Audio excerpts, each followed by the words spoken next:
కేసీఆర్ గారి నాయకత్వంలో అభివృద్ధే మన కులంగా, సంక్షేమమే మన మతంగా ఈ రోజు పేదవారిని పెద్దవారిని అందరినీ కూడా బ్రహ్మాండంగా కలుపుకొని సంక్షేమ కార్యక్రమాలు అభివృద్ధి కార్యక్రమాలు అందరికీ సమపాలనలో అందే విధంగా చాలా చక్కగా 10 ఏళ్ల పాటు కేసీఆర్ గారు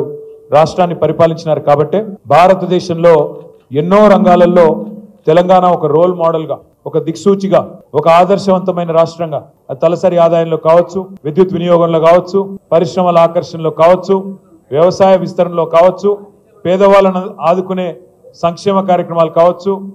యాదాద్రి లాంటి గుడి కట్టే విషయంలో కావచ్చు, ఏ విషయంలో అయినా డాక్టర్ బాబాసాహెబ్ అంబేద్కర్ గారి ప్రపంచంలోనే అతిపెద్ద విగ్రహం పెట్టే విషయమే కావచ్చు, లేదా ఇంటింటికి నీళ్ళు ఇచ్చే విషయమే కావచ్చు, ఏ విషయంలోనైనా బ్రహ్మాండమైన అభివృద్ధిని, బ్రహ్మాండమైన సంక్షేమాన్ని 10 ఏళ్లలో కరోనా లాంటి మహమ్మారి తరుముకొచ్చినా పేదలను కడుపులో పెట్టుకొని చూసుకుంటూ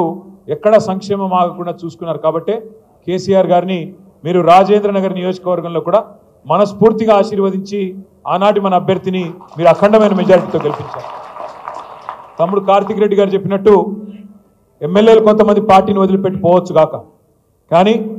ఎమ్మెల్యే పోయినా అధికార లాలసతో పైరవీల కోసము,